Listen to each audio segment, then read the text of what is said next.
Good afternoon. I'm T.D. El-Amin, publisher of the St. Louis Argus newspaper, the oldest African-American paper here in St. Louis, the sixth oldest in the state. And when you talk about St. Louis, there are certain things that you mentioned that are so St. Louis.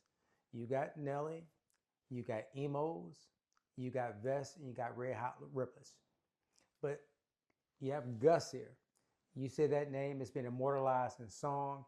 Every rapper, entertainer, musician, comedian who has come to St. Louis are familiar with Gus. And we actually had a story that came out that memorialized Gus to only later find out that Gus was still with us, thankfully. So again, T.D. El-Amin, I'm here with the legendary Gus, and you can see he hasn't lost his step in terms of his fashion. Gus, thanks for joining us here at the Argus.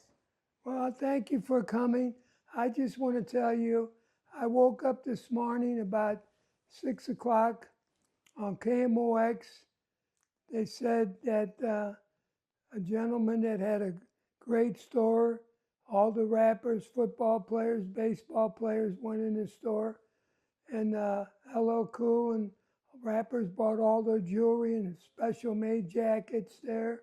And I was deceased, but it was my cousin who has the same name, Gus August Torregrossa, that passed away. Matter of fact, they're burying him right now as we talk at Jeffersonburg Cemetery. God bless him and his family. But what I wanted to tell you, you know, I was raised downtown with Italians and black people.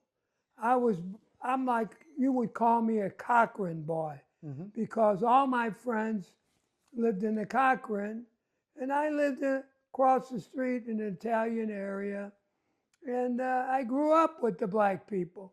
And a lot of black people came from Mississippi.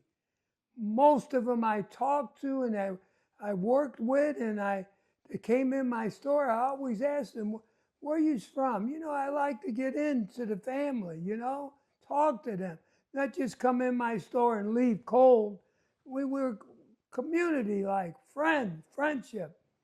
And a lot of them went into, told me that they were from Mississippi. And I told them I was from downtown Little Italy.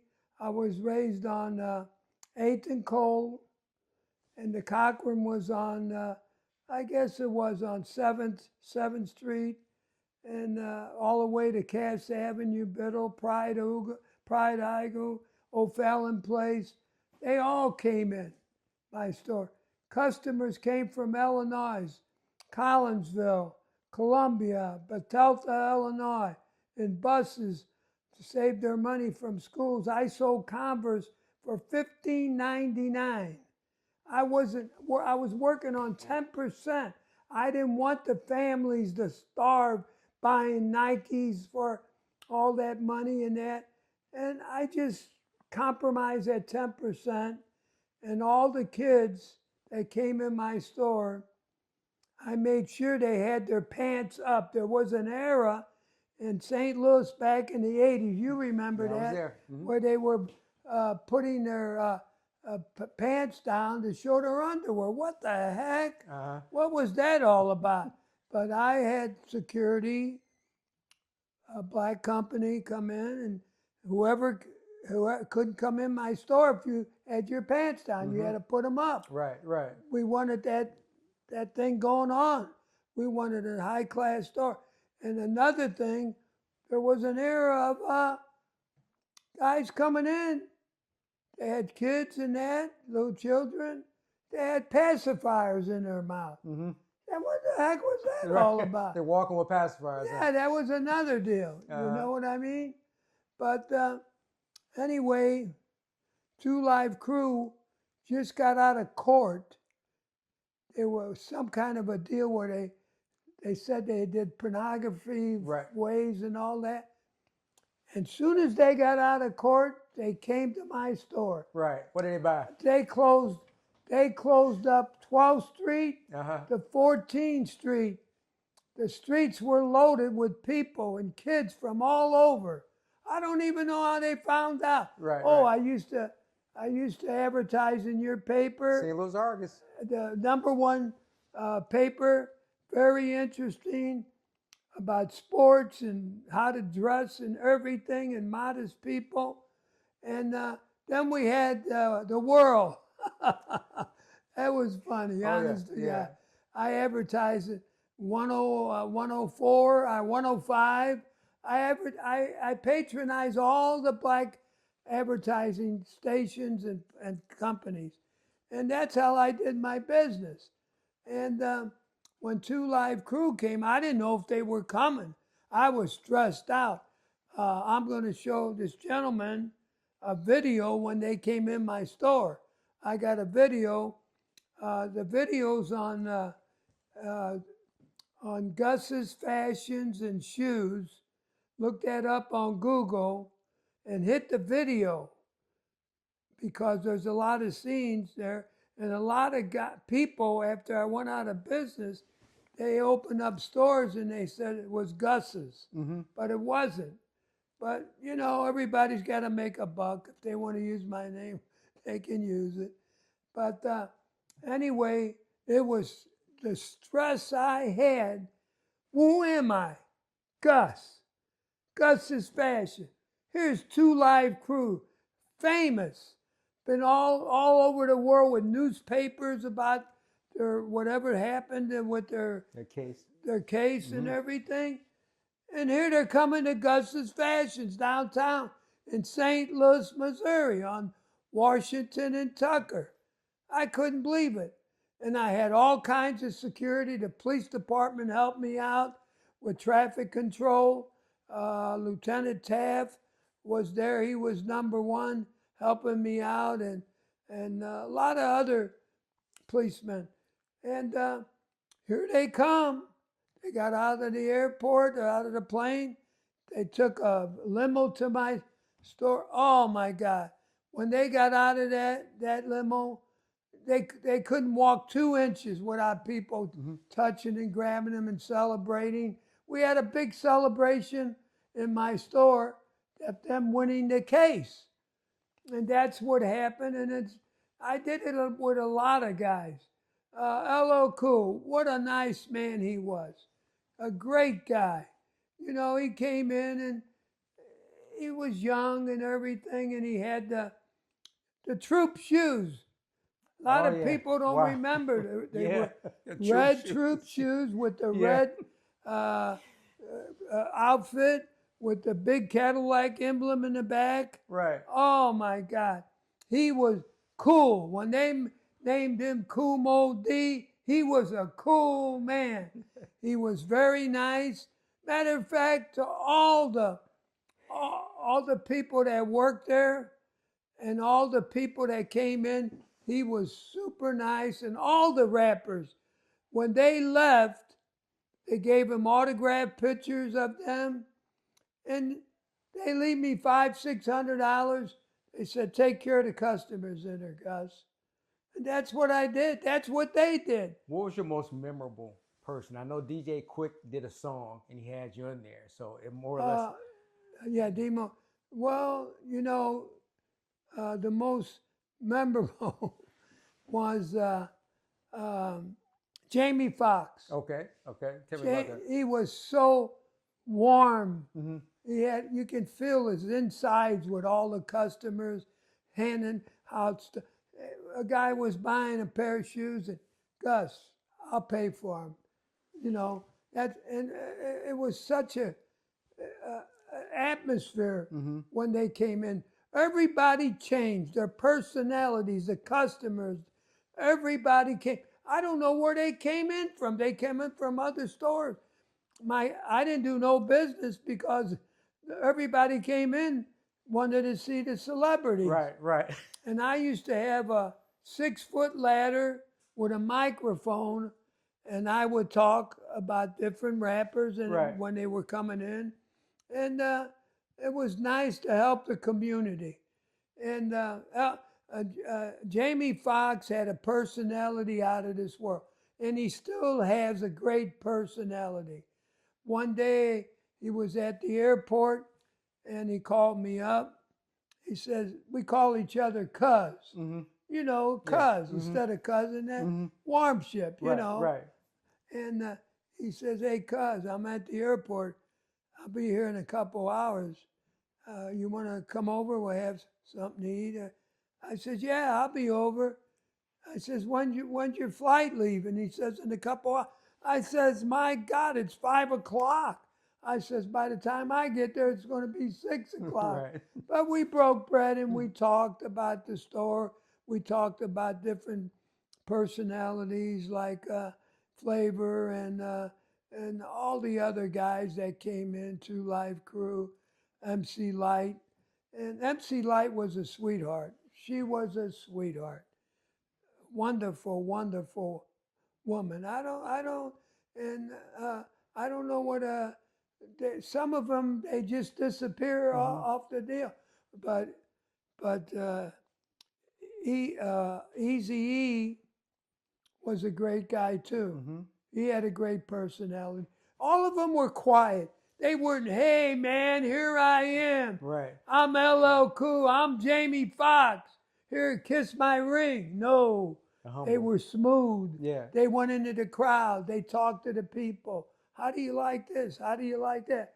Oh, there's your picture up there, Jamie Foxx. Look at Gus. He's got all the pictures of all the rappers here. Mm-hmm. And that made me feel good. Yes. And that made them feel good. You know what I mean? Mm-hmm. So that's a story. And when I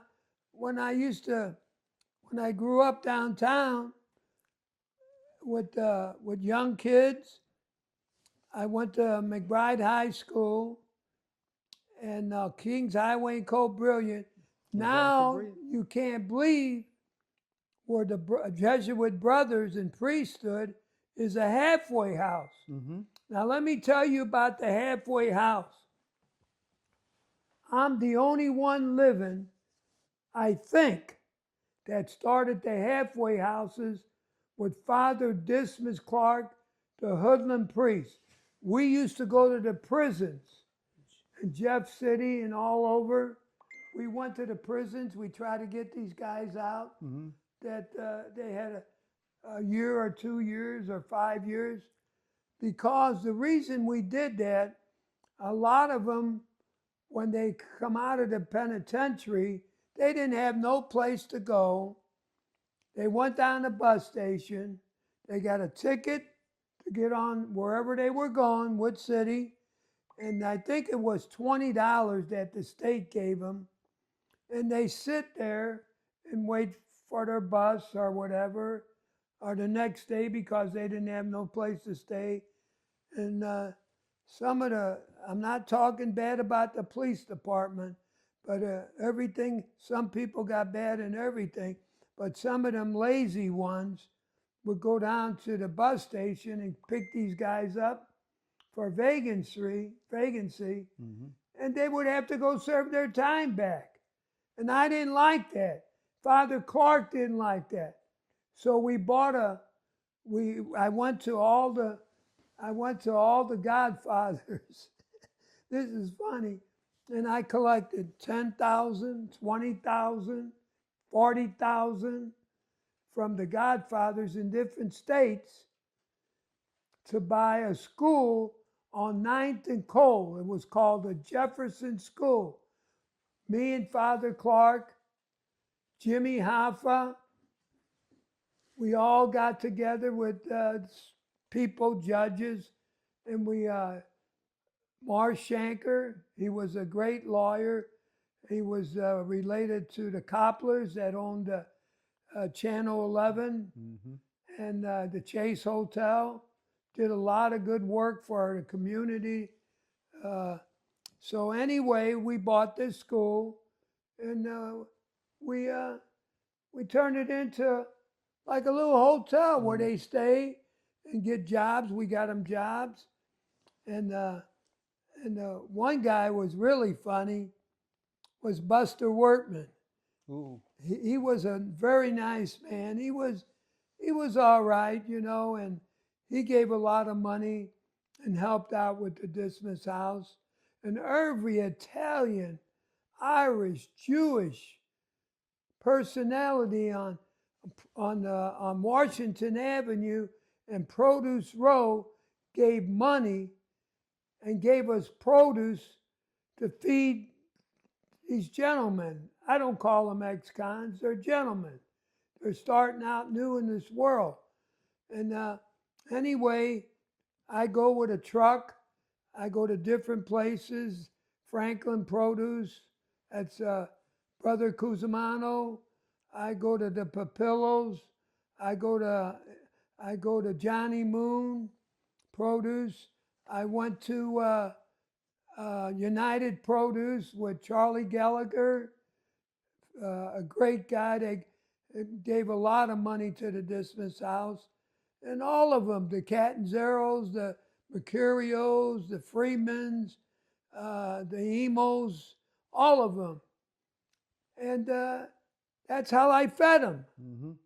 So one day, Jimmy Hoffa come in, had some kind of meeting with some of the big shot union leaders. And I happened to be there at the Chase Hotel. And anyway, Father Dismas Clark was a good friend of Jimmy Hoffa's. And he said, I told him, Father, why don't you tell him we need a kitchen where we could cook at? Tell Jimmy Hoffa that. And Jimmy heard me say that. And he said, you need a kitchen? Don't worry about it. Do not worry about it. I'll get you the kitchen. So you know who he got? The Rat Pack. Frank Sinatra, Dean Martin, Sammy Davis Jr., Joey Bishop, Johnny, he was sick, so Johnny Carson came in, Trini Lopez, the whole Rat Pack at the Kiel Auditorium. You must have remembered that. You was a kid. I was little. I don't remember. Yeah. I remember that. You're though. 55 years 55, old. I'm yeah. 36 years older than you. Yeah, but you look good. Well, thank you. You do too. You do too. You got a great personality, and so is your son. You're keeping the community together with your newspaper. Yes, sir. And I think that everybody should buy that newspaper or patronize it because it is a true newspaper. I appreciate and that. it tells the truth. It ain't no fake news. There you go. The Argus is not a fake news. It's a great paper. I had it in my store all the time. Everybody read it. So anyway, they got the Rat Pack in at the Kiel Auditorium. It was sold out. So I think we raised $200,000 to $400,000. A lot of money back then. Yeah, it was like $400,000 and $800,000. So we got the kitchen. Mm-hmm. I was a barber downtown. They called me the Hoodlum Barber with the Hoodlum priest. Here is the priest right here. Is this Father Dismas? Father Dismas Clark. And the guy that played in the movie was Don Murray, and that's me cutting his hair. That's Gus right here. See me right here? That's the movie star Don Murray. That's Father Clark. And Don Murray just died a year and a half ago. Here's his picture at 92 years old. Yes. So anyway, that's what I did growing up downtown. And I used to spend New Year's with a black family. I was about 10 years old, Mr. Johnson. And a lot of people don't know that black people, for New Year's and holidays, they had a pig head, a head of a pig cooked in the middle of the table with turnip greens, mustard greens, Kelly greens, black-eyed peas, all that good stuff. That's what was healthy. What a lot of people didn't eat, the black people ate it because it was a poor man's food. And they ate it. And it made him strong. Look at Sonny Liston. He was what, 11, 12 kids? I knew Sonny Liston. He had a hand on him that's 5 times bigger than mine. 5 times bigger than him. And anyway, I told Mr. Johnson, I said, Mr. Johnson, what are you going to do with them eyes? They keep looking at me. I was 10 years old. He took a fork and he ate the eyes. He says, that's good luck. Uh-huh. And he cut it up real nice and Okay. plated it with all the food and passed it out to everybody. I was a poor little Italian guy, but my friends were black. We grew up together. Mhm. There was no discrimination, no anything. We were friends. And anyway, that's one of my stories with the black New Year's Eve family, and we all got along good. Mhm. The Ruscleone family downtown, they made cannolis, special cakes, special pies, ice creams, gelati, bonjo, and they owned the property where the blacks lived. And one day, I says, Petey, boy, them apartments there you got for the black people, they're better than where I live. Mm-hmm. He said, they're our friends. They work for us and all that. I said, that's wonderful. So when I was 16, my dad said, you want a car or you want a truck? I said, I cannot make any money with a car. I want a truck. I bought a 41 International truck, a 3/4 ton. So I went down on Produce Road. I bought watermelons. What did we eat, me and the blacks? Watermelons, turnip greens, okra, Mm-hmm. bananas, tomatoes, and I loaded it on my truck, and I went all around the projects selling it. And the people knew me, and they patronized me. And I think that's the question that I had you answering it about what endeared you to the African American community, and you're really speaking to it.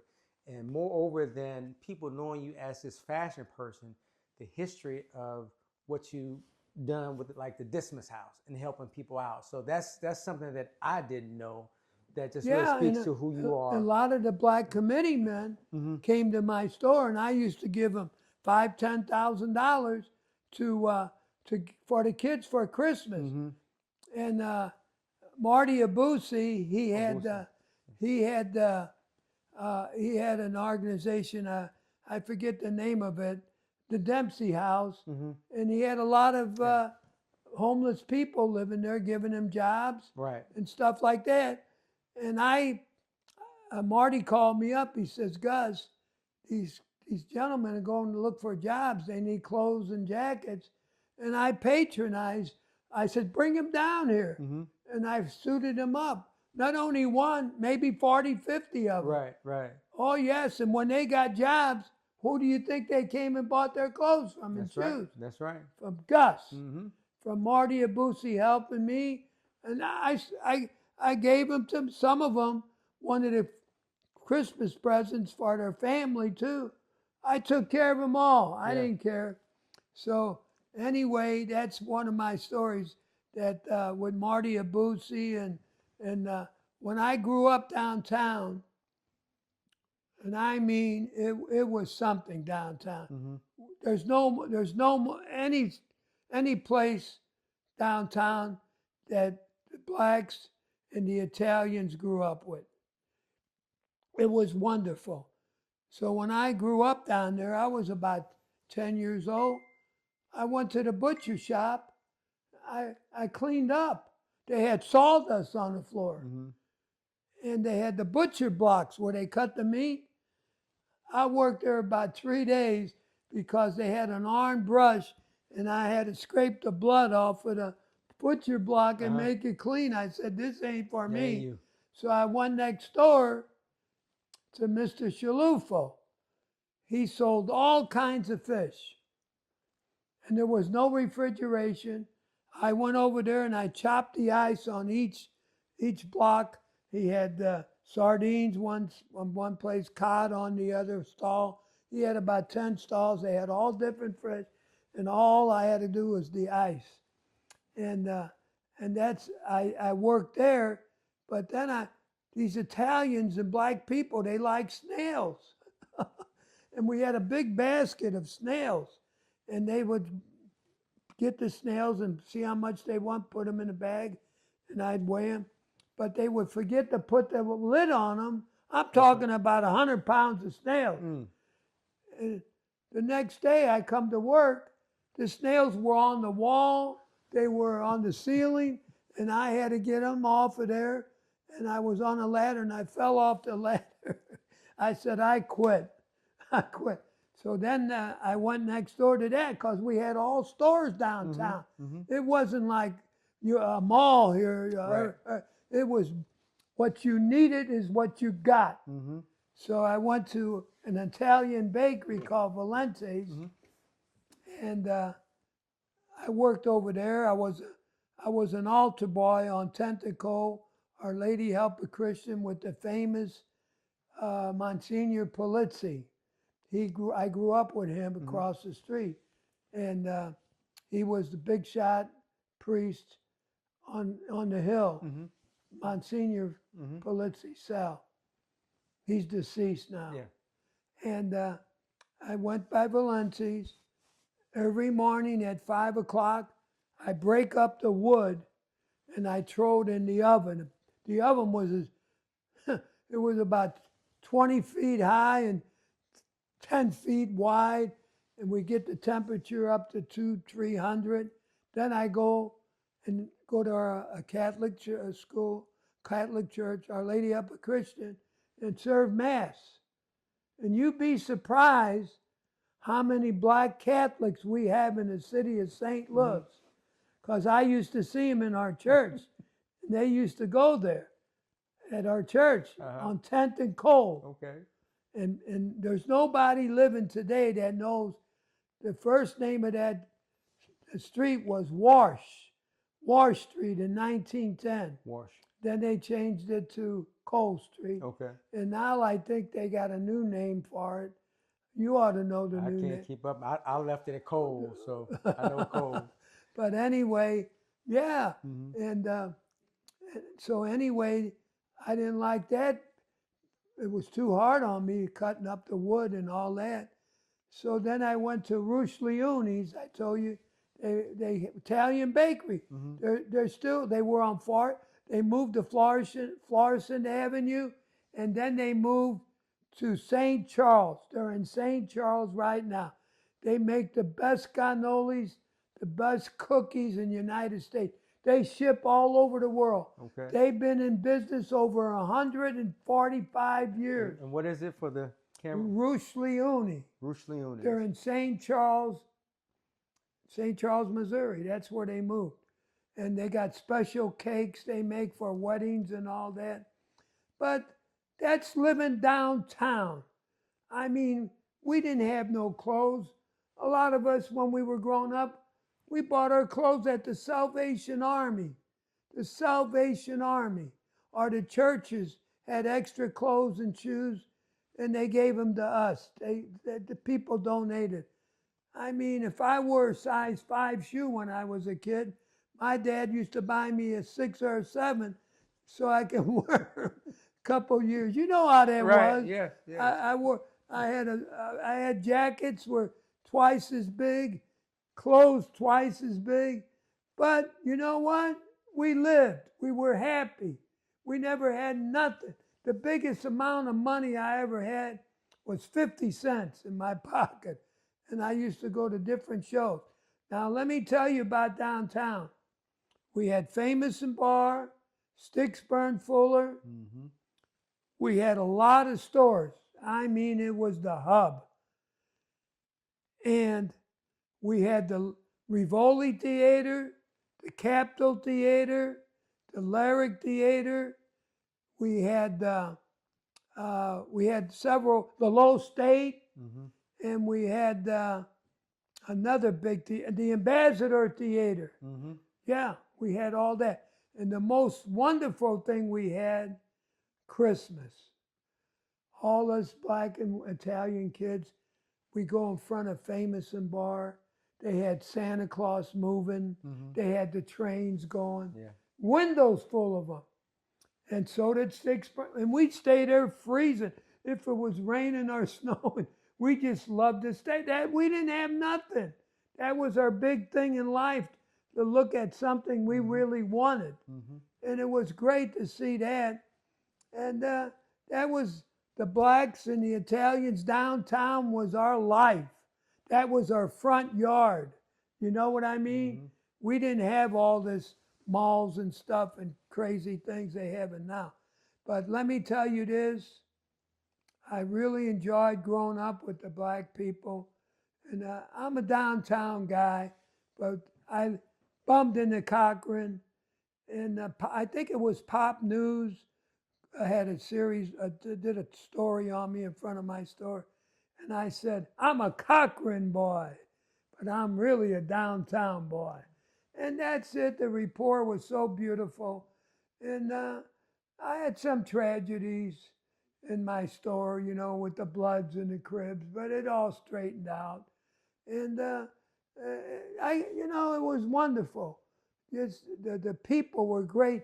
Today, they don't even talk to each other. And that was my question. Like, there's no personality, no character. Right. When we were kids, like Mr. Johnson was a black man, we call him Mr. Johnson, or Mr. Tony, Mr. Frank.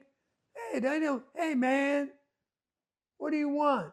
You know, nothing, no culture, no class. No respect. No respect. It's an embarrassment when you see some of these young kids. Yeah. All nationalities.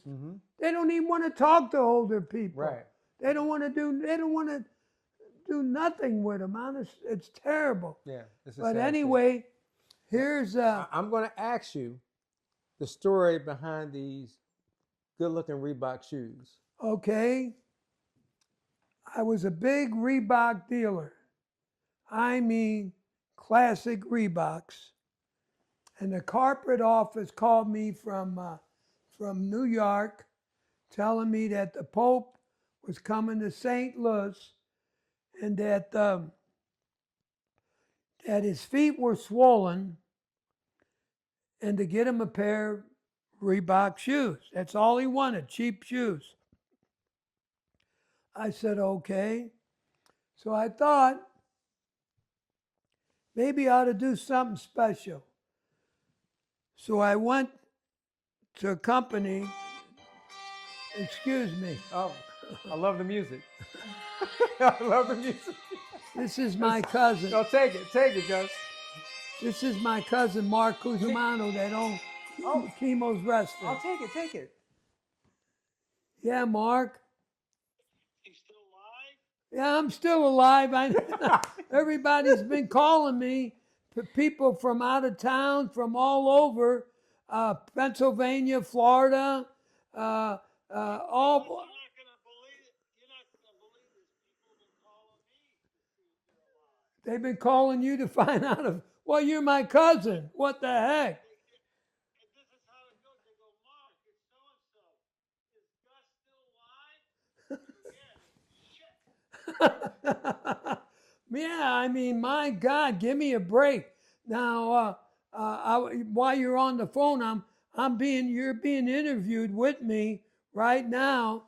I mentioned your store, your restaurant, and the gentleman from the newspaper and the radio station here, he's from Argus, and he remembers Chemo's real well. I've eaten it. I've dined. Mr. Cusimano, how you doing? I love your establishment. I've dined there before, and I'm talking to Gus. He's very much alive.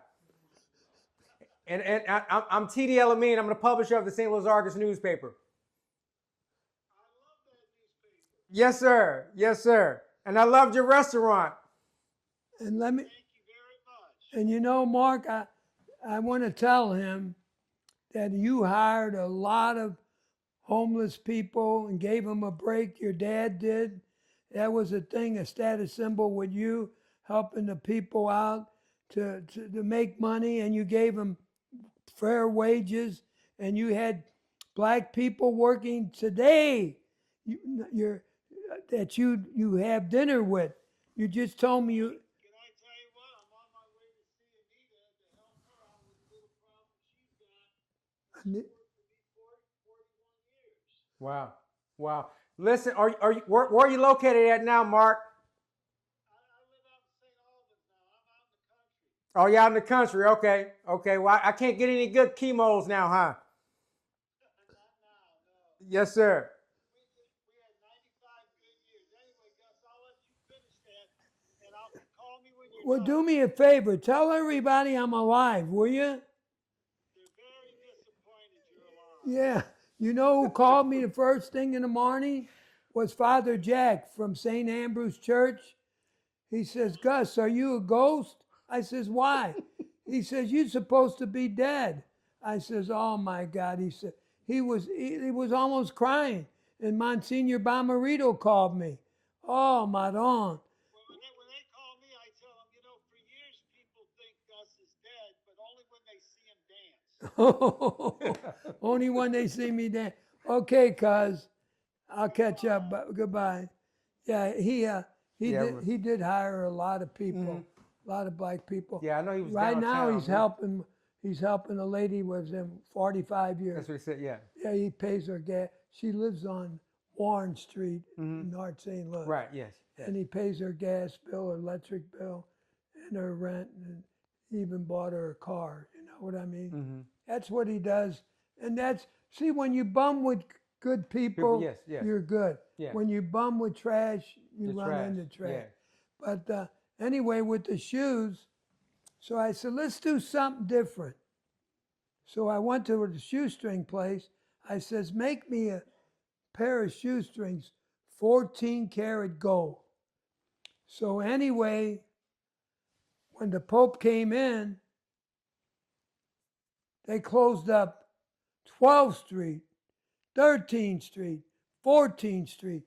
They had these big trailers, not these little YouTube station wagons that Channel 4, 5, and 2 Right. have. These things were a half a block long.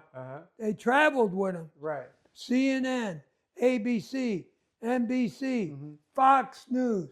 They were all there. I said, I didn't do anything wrong. What the heck? Am I getting raided or Right. something? My God. So anyway, they came in and they seen me putting the shoestrings on. It went all over the world. Right. My cousin called me from Palermo, Sicily. He says, Gus, you got to be on TV too? I said, yeah. He says, we seen you here. The whole family's up looking at you. So anyway, that's the story about that. And every year I give $10,000 to the Jewish Federation when I was in business, to the 10,000 to Baptists, 10,000 to Lutherans, 10,000 to every church. See, because I had a big business now. I didn't have no little tiny store. No. I had clothes all over the Sure, place. You sure. couldn't move.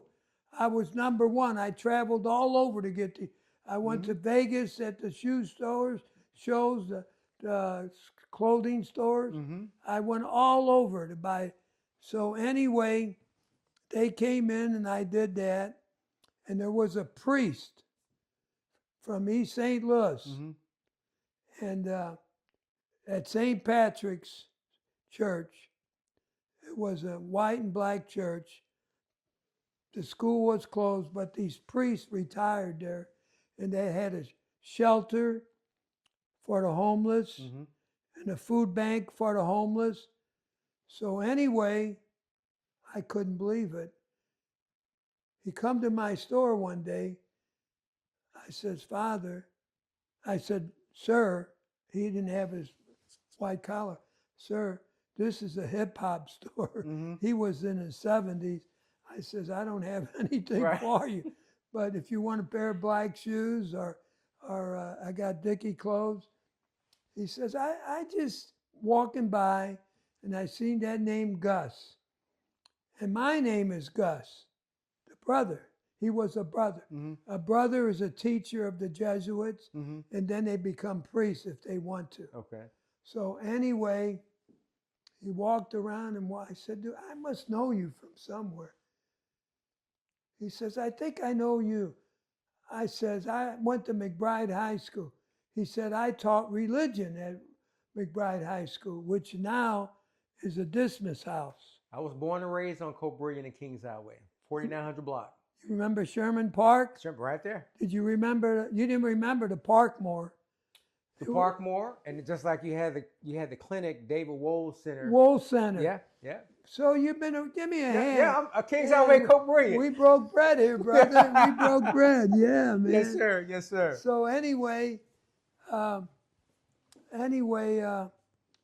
Gus, me and Mark Cusimano, we went to his place. Mm-hmm.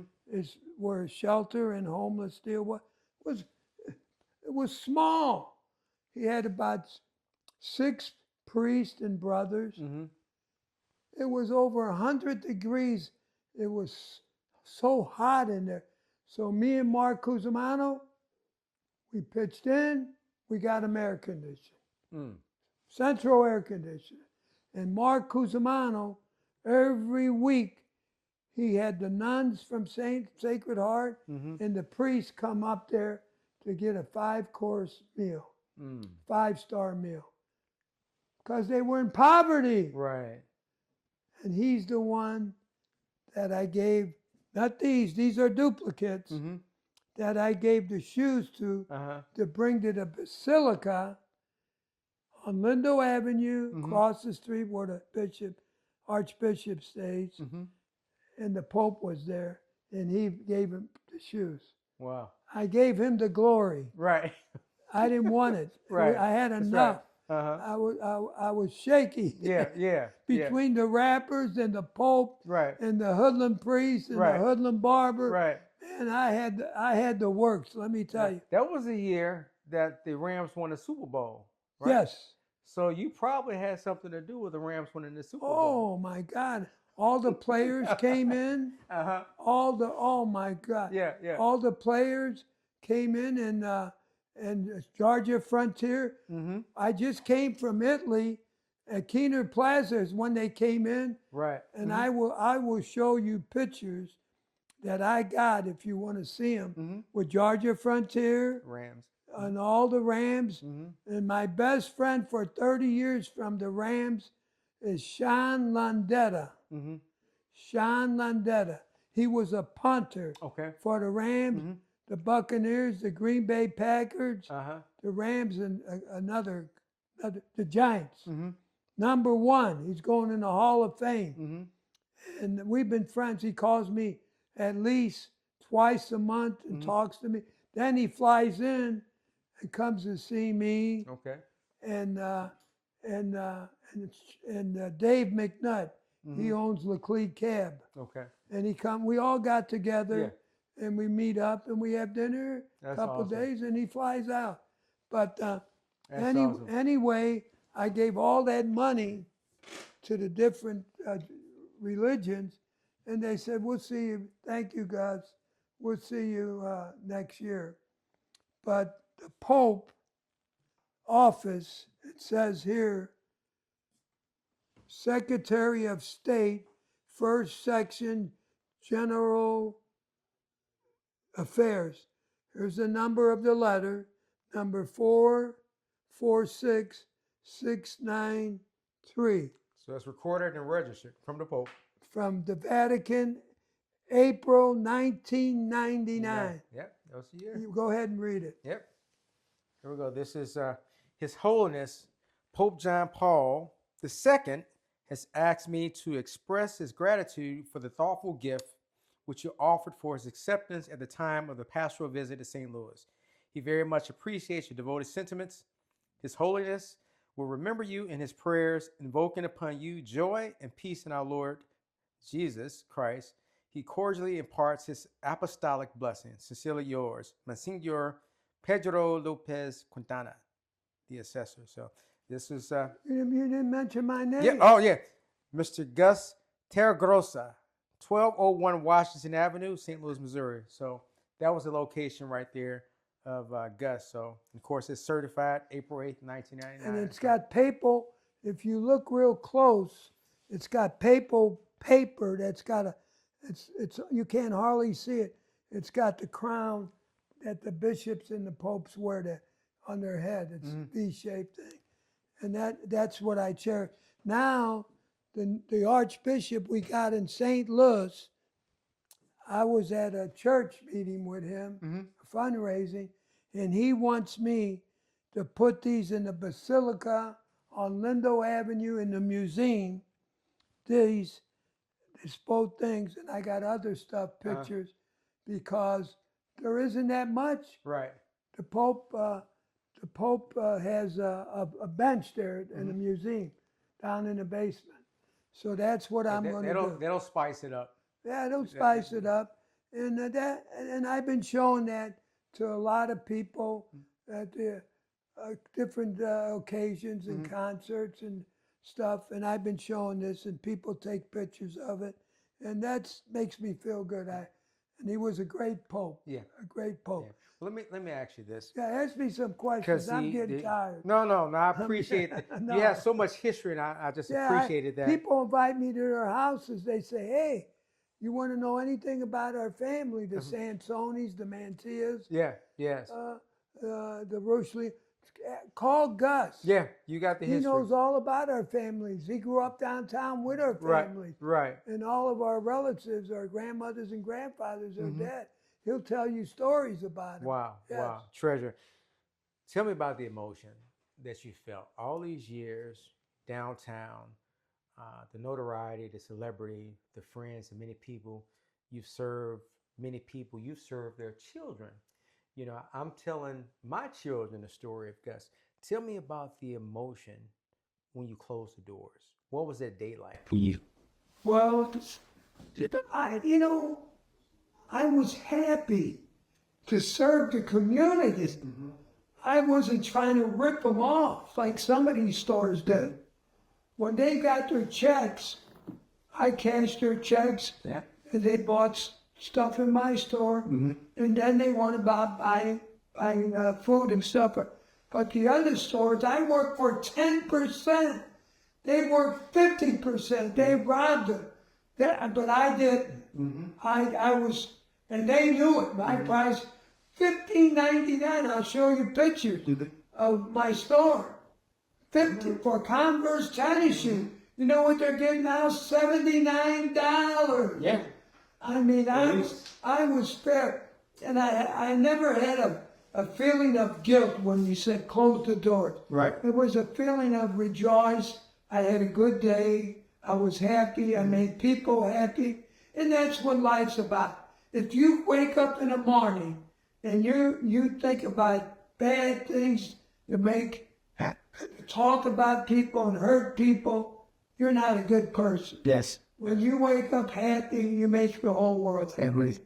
And that's what Gus is all about. And that's what I'm all about. And I know you're all about that, and your son was a great dresser. I'm looking at him now. Thank you. He's a happy guy. Yes, sir. And you made him that way. Appreciate you got it. Yeah. And that's, people don't praise me to God no more. They don't know who God is.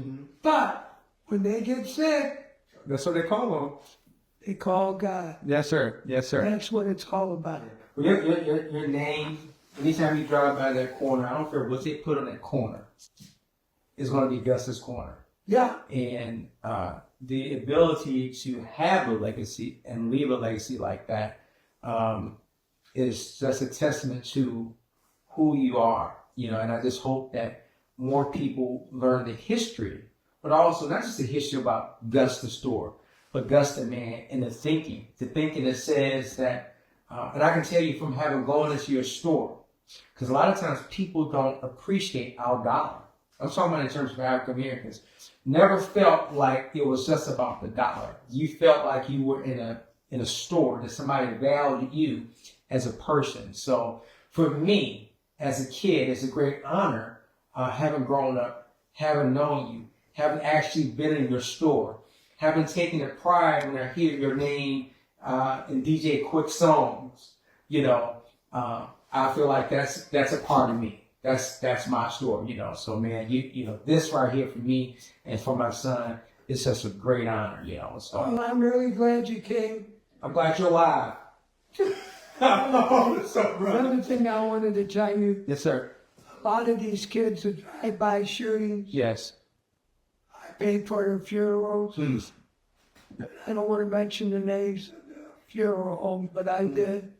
And I gave them clothes to be buried for the wake. A lot of them, I don't know why, they wore the Dickie outfits. And I took care of the family. Why? I had T-shirts for them. I had T-shirt company. And I'm really glad that I want to be noticed in the community. I want the black people to know that they had a beautiful community downtown, and they grew up. I went to a lot of the black churches. My best friend was Reverend Hunter. Reverend Hunter, Sunny Mountain Baptist Church. I used to love to go to his church. A lot of action, a lot of prayers, a lot of that. And a friend of mine, Kim Tucci, he used to, Luther Boykins. We all got together and bused a lot of Italians to the church on Shreve and Natural Bridge. That's true. Yeah. Well, I don't know if it was on Shreve and Natural Bridge. No, that's what. Yeah, that's what I meant now. But anyway, Luther's deceased. But anyway, when Reverend Hunter's wife died, she had the biggest funeral in the city of St. Louis. Yes, and we were close. And I wanna say one thing about a great guy, my photographer, Robert Gary. I was best man at his wedding, black gentleman that died at the covert. And he was like a brother. He took all these pictures of all the rappers. Wow. Robert Gary. He took pictures of presidents. That he was an angel. And anyway, I want to say hi to salute him too, with all the friends from downtown. And I want to salute you and your son for keeping the newspaper going. Just like Mark Cusimano said, he loved your newspaper. Yes. Well, he had, I guess, 50% blacks working for him. Right, so they had to read. They brought it in. Yes, sir. And when he had a break, he used to read it.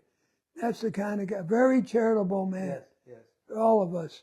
The Italians were like brothers to the black people. Yes. And that's it.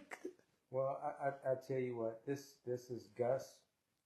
This is the very alive legend, cultural icon in the city of St. Louis. And what I've come to learn now, a man with a bigger heart than his legendary status, and a philanthropist. Gus, man, it's an honor. And I'm going to give you the newspaper, but I'm going to do a reprint of the live Gus. So okay. Yes, sir. And here's another thing. He's very educated talking. I'm a street talker. I'm a downtown talker. This guy went to college. I didn't go to college, man. I'm a street man. That's why they all came to my store. Yes, sir. Yes, sir. Thank you so much, brother. All right, guys. This is El-Amin, St. Louis Argus. This is Gus, man. Thank you again. He's alive. He's well. He's got more energy than some of these young men out here. So I appreciate him. I got to step my game up, see, because since you ain't been in business, I've had to wear socks like these. So you know what I mean? Well, I got them to match. Yeah. Yes, sir. Yes, sir. All right.